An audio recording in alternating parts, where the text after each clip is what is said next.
Chère fleuve méridienne, cher fleuve méridien, bonjour.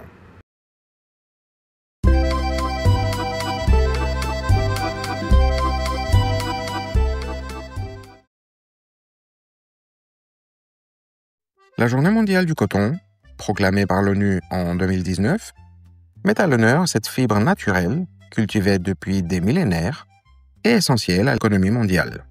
Elle permet de mieux comprendre le rôle du coton dans le commerce et la mode, mais aussi les enjeux environnementaux et sociaux liés à sa production. Voie F, destination sentier tracé. Attention au départ.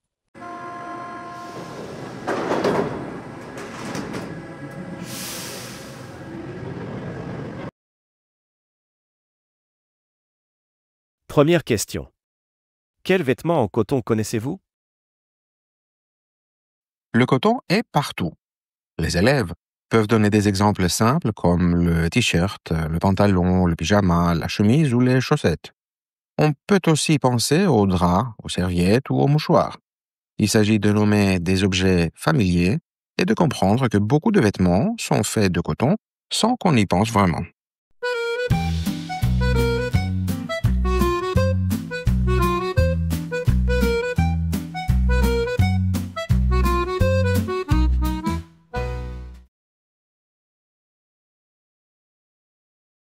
Deuxième question. Préférez-vous les vêtements en coton ou en autre matière?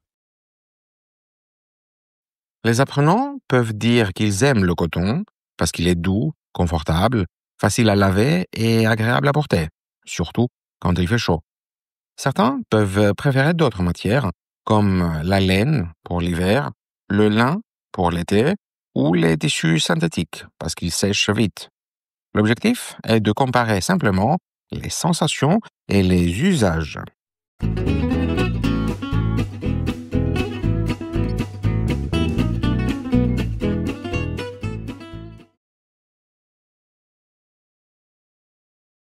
Troisième question. Le coton est-il utilisé seulement pour les vêtements? Cette question permet de découvrir d'autres emplois du coton. Les élèves peuvent évoquer les cotons à démaquiller, les pansements, les draps, les rideaux ou même les sacs écologiques. On peut aussi mentionner le coton utilisé dans les produits médicaux ou pour fabriquer du papier. Cela montre que le coton est une matière naturelle très utile dans la vie quotidienne.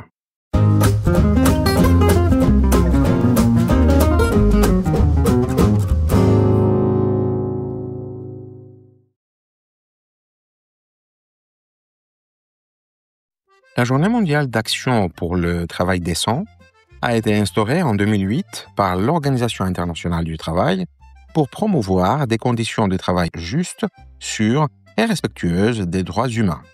Elle rappelle que derrière chaque produit, y compris le coton, il y a des travailleurs qui doivent bénéficier de dignité, de sécurité et d'un salaire équitable. Voie L, destination terrain conquis. Attention au départ.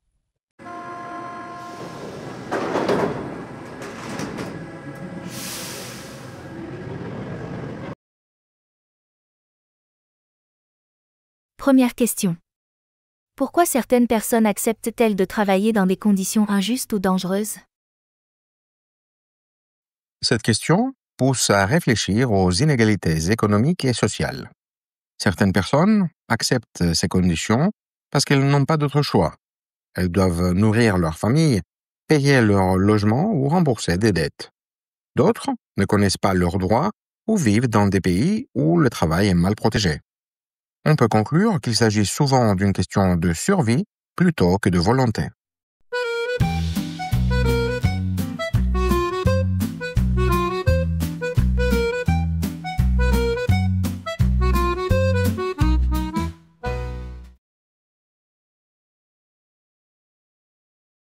Deuxième question. Un bon salaire suffit-il pour dire qu'un travail est décent? Quelles autres choses sont importantes? Un salaire juste est essentiel, mais il ne suffit pas. Un travail décent doit aussi garantir la sécurité, le respect, la stabilité et un équilibre entre vie professionnelle et vie personnelle. Les conditions de travail, le droit au repos, à la formation et à la santé sont tout aussi importants. En conclusion, on peut dire qu'un emploi ne peut être considéré comme décent que s'il assure à la fois la dignité de la personne et une rémunération équitable.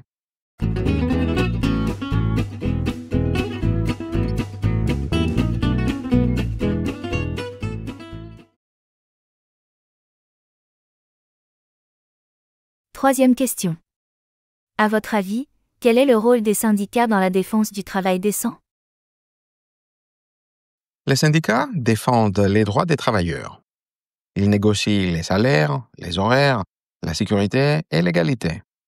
Ils peuvent aussi alerter sur les abus et représenter les employés face aux entreprises ou au gouvernement.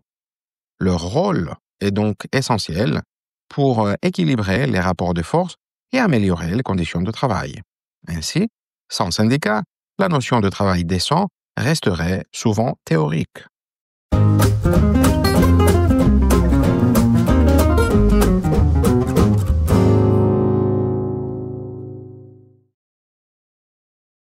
Voie E, destination, sommet atteint. Attention au départ.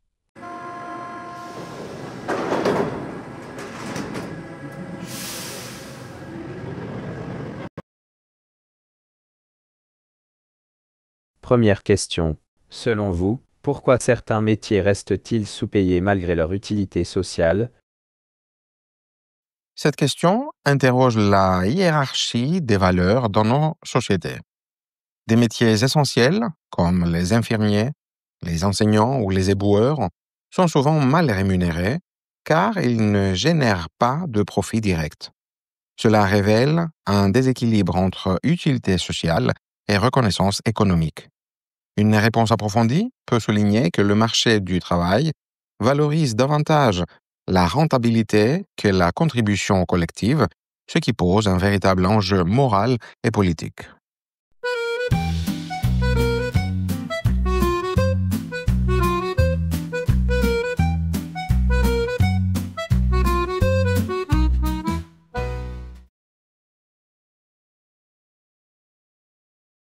Deuxième question. Comment les nouvelles formes de travail influencent-elles la dignité des travailleurs? Ces transformations bouleversent le rapport au travail. L'ubérisation offre de la flexibilité, mais souvent sans protection sociale. Le télétravail améliore la liberté, mais peut isoler et brouiller les limites entre vie privée et vie professionnelle. Quant à l'intelligence artificielle, elle automatise certaines tâches, créant à la fois des opportunités et des inquiétudes. La réponse attendue doit montrer que ces évolutions redéfinissent la dignité professionnelle et exigent de nouvelles régulations.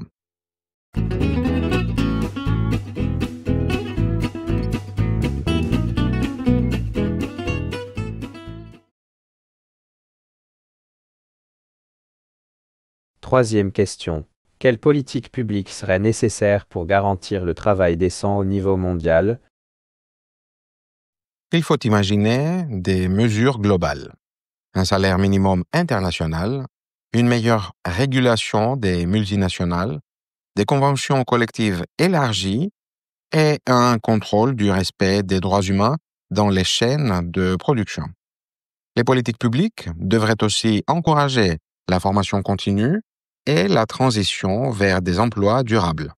En conclusion, on pourrait dire que le travail décent ne peut pas exister sans une coopération mondiale fondée sur la justice sociale et la responsabilité économique.